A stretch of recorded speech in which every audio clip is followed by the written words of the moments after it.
Bismillahirrahmanirrahim. Qala al-muallifu rahimahullah wa nafa'ana bi'ulumihi fid darain. Amin ya Allah ya rabbal alamin. Kitabut Taharah, kitab yang menerangkan tentang bersuci. Al-miyahul lati yajuzu biha at-tathiru sab'u miyahin.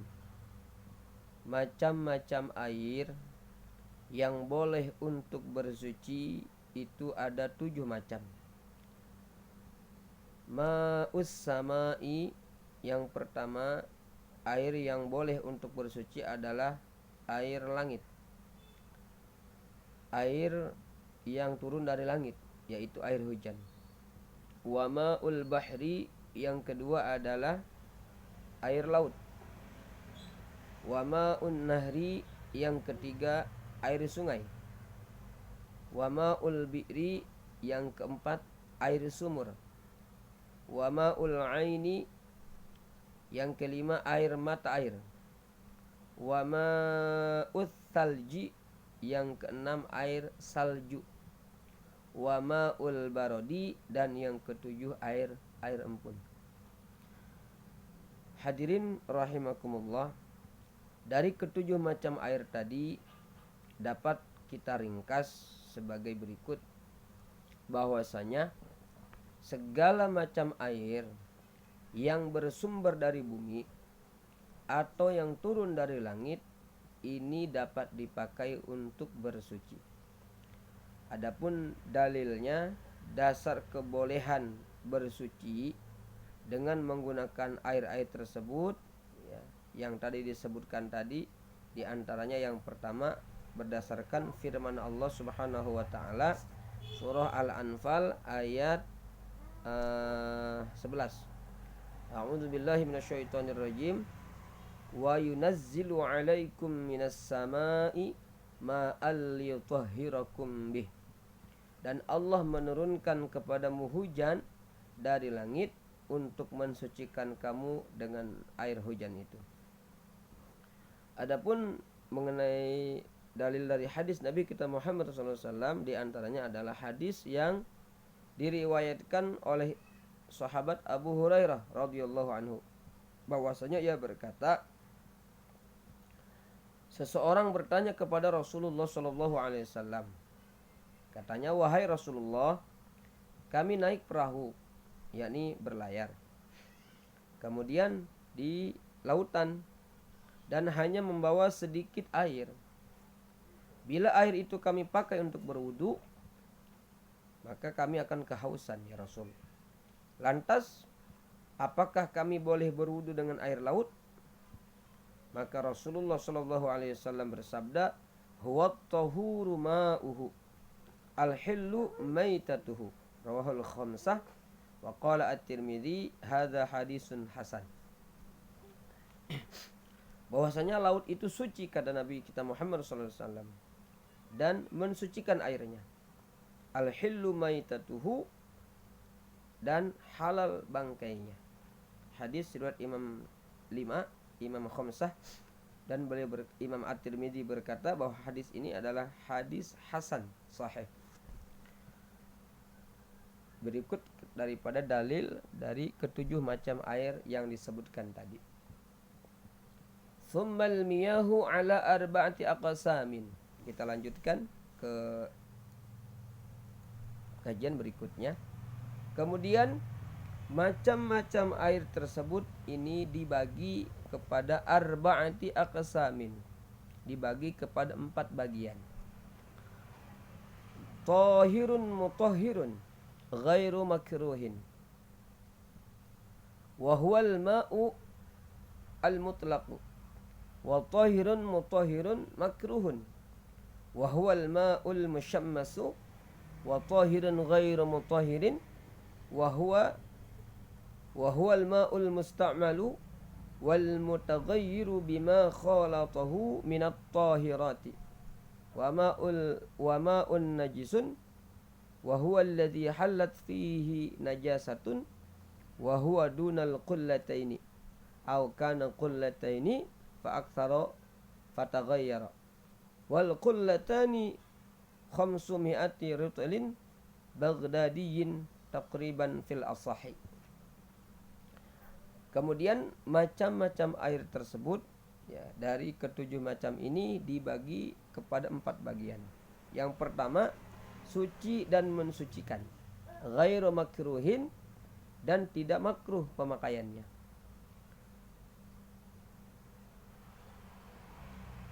Kemudian air ini disebut air al-mutlaq, air mutlak.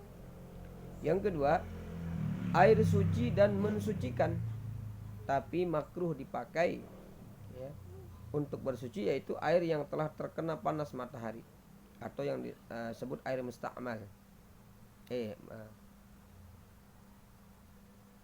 Bukan, air suci dan mensucikan, tapi makruh dipakai, yaitu air yang telah terkena panas matahari. Maksudnya apa? Air yang berada di dalam bejana yang terbuat dari logam selain emas dan perak dan terkena panas. Kemudian yang ketiga, air suci. Air suci. Wa ma'ut tahur wa tahirun ghairu mutahhirin wa huwal ma'u al-musta'malu. Yang ketiga adalah air suci tapi tidak mensucikan, yaitu air musta'mal. Apa itu air musta'mal? Air musta'mal itu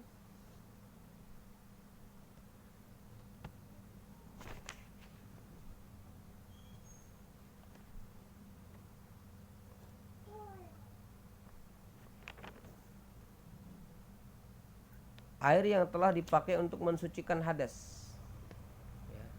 Kemudian dasar bersucinya adalah hadis yang diriwayatkan oleh Imam Bukhari dan Muslim dari Sayyidina Jabir bin Abdullah berkata, Rasulullah SAW datang menjenguk aku ketika aku sedang sakit, dan sakit yang tak sadarkan diri karena saking parahnya. Kemudian beliau berwudu dan menyiram aku dengan air yang telah beliau pakai. Ya, kemudian beliau menyiramkan aku dengan air yang telah beliau pakai untuk berwudu. Maka bila air tersebut telah tidak suci lagi, maka tidak mungkin dituangkan kepada Sayyidina Jabir. Jadi air ini suci, tapi tidak mensucikan untuk berwudu.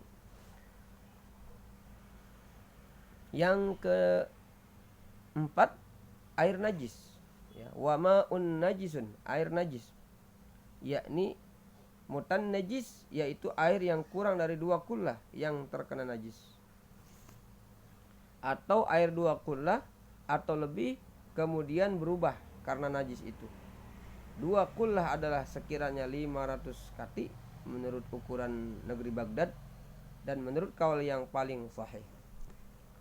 Jamaah rahimakumullah, dasar kesucian dari air mutlak adalah hadis yang diriwayatkan oleh Imam Bukhari dan lain-lain dari Abu Hurairah radhiyallahu anhu, bahwasanya ia berkata, seorang al-Arabi, Arab Badui, Arab pedalaman, Arab dusun ya, berdiri dan kencing di dalam masjid. Maka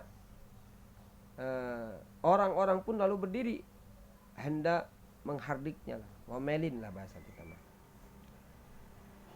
Kemudian Nabi SAW bersabda, da'uhu wahariqu ala baulihi sajlan min ma'in aw dhanuban min ma'in fa inna ma bu'ithum muyassirina walam tub'atsu mu'assirina. Kata baginda Rasul, da'uhu wahariqu ala baulihi sajlan min ma'in. Tinggalkan dia. Kemudian siramkan setimba air di atas kencingnya. Ya, siramkan air ke tempat kencing dia tadi. Karena memang di zaman dulu itu tidak berlantai keramik seperti kita hari ini, tapi lantainya itu padang pasir. Maka kata Nabi, siramkan air itu ke tempat bekas dia kencing. Ya. Bahwasanya kalian diutus untuk membuat kemudahan, kata Nabi. Ya. Fa inna mab'itsum muyassirin. Kalian diutus untuk memudahkan. Walam tub'atsu mu'assirin. Ya. Bukan diutus untuk membuat kesulitan. Kalau seandainya orang Yahudi tadi dibentak, ya, karena dia nggak tahu, maka bisa jadi hidayah tidak akan masuk. Oleh karena itu, akhlaknya baginda Rasul Sallallahu Alaihi Wasallam mengajarkan, beri dia kemudahan, jangan dihardik, tapi ambil air, ya, kemudian siramkan ke tempat bekas ya kencing tadi. Subhanallah, itulah akhlak Nabi kita Muhammad sallallahu alaihi wasallam. Kemudian hadirin yang dimuliakan oleh Allah Subhanahu wa taala, yang disebut dengan air suci dan mensucikan tapi makruh dipakai, maksudnya adalah air yang berada di dalam bejana yang terbuat dari logam selain emas dan perak. Apa maksudnya? Karena terkena panas matahari, maka dimakruhkan karena ada yang mengatakan bahwa air tersebut dapat menyebabkan kerusakan kulit, penyakit kulit tuh yang ada putih-putih biasanya tuh. Kemakruhan ini hanya berlaku bila dipakainya itu untuk badan, untuk mandi, serta di daerah-daerah yang memang beriklim panas, ya, seperti di negeri Arab. Kemudian penjelasan tentang air yang telah dipakai untuk mensucikan hadas, air musta'mal itu dasar kesuciannya adalah hadis yang diriwayatkan oleh Imam Bukhari dan Muslim dari Sayyidina Jabir bin Abdullah radhiyallahu anhu, bahwasanya ia berkata, Rasulullah sallallahu alaihi wasallam datang menjenguk aku. Tadi sudah dijelaskan. Ketika aku sedang sakit dan tak sadarkan diri saking parahnya. Kemudian beliau berwudu dan menyiramkan aku dengan air yang telah beliau pakai tadi untuk berwudu. Maka bila air tersebut telah tidak suci lagi, maka tidak mungkin dituangkan pada Sayyidina Jabir. Sedangkan dalil yang menunjukkan bahwa air itu telah tidak dapat dipakai lagi untuk bersuci adalah hadis riwayat Imam Muslim dan lain-lainnya dari Abu Hurairah radhiyallahu anhu, bahwasanya Nabi sallallahu alaihi wasallam bersabda, la yaghtasilu ahadukum fil ma'id daimi wa huwa junubun.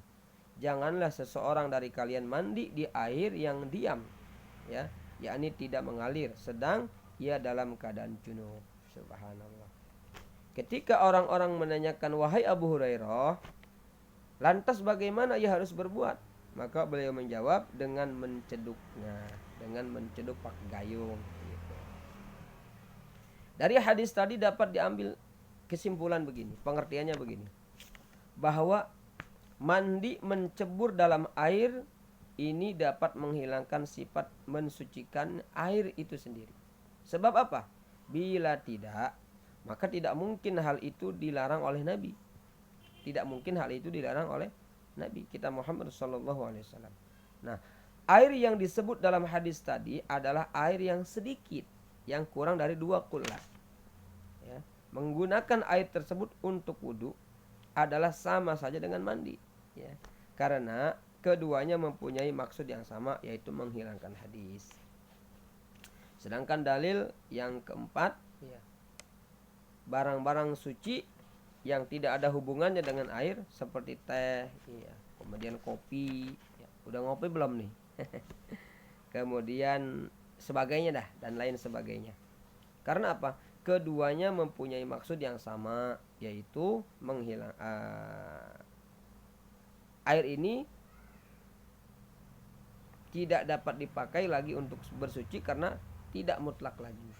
Suci tapi tidak mensucikan. Karena ya kopi, ya, teh itu kan sudah bercampur, maka boleh diminum, ya, boleh dikonsumsi tapi tidak untuk berwudu. Kemudian dalil yang kelima adalah diriwayatkan oleh khamsah, imam yang 5, dari Abdullah bin Umar radhiyallahu anhu. Ia berkata, saya mendengar Rasulullah sallallahu alaihi wasallam ketika ditanya tentang air yang berada di padang pasir dan hewan-hewan buas serta binatang-binatang yang datang untuk minum ke tempat itu, maka beliau bersabda, idza kana al-ma'u qullataini lam yahmilil khabath. Wa fi lafzin li Abi Dawud fa innahu la yanjusu. Bila air itu ada 2 kullah, maka tidak mengandung kotoran. Jadi kalau airnya banyak, lebih dari 2 kullah, maka kata Nabi tidak mengandung kotoran. Riwayat adapun lafaz dari Imam Abi Dawud itu fa innahu la yanjusu. Sesungguhnya air itu tidak najis kalau lebih dari 2 kullah. Jamaah rahimakumullah, mafhum dari hadis tadi adalah bila mana air itu kurang dari 2 kullah, ya, maka akan menjadi najis walau tidak berubah. walau tidak berubah.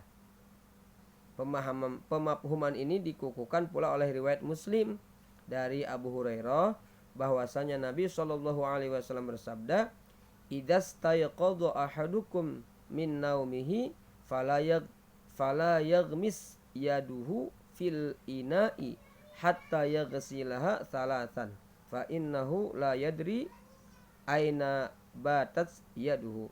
Bila seseorang di antara kalian bangun dari tidurnya, maka jangan ia celupkan tangannya dalam bejana sehingga ia mencucinya terlebih dahulu 3 kali, karena tidak tahu di mana tangan itu bermalam. Mudah-mudahan bermanfaat. Wallahu a'lam bishawab.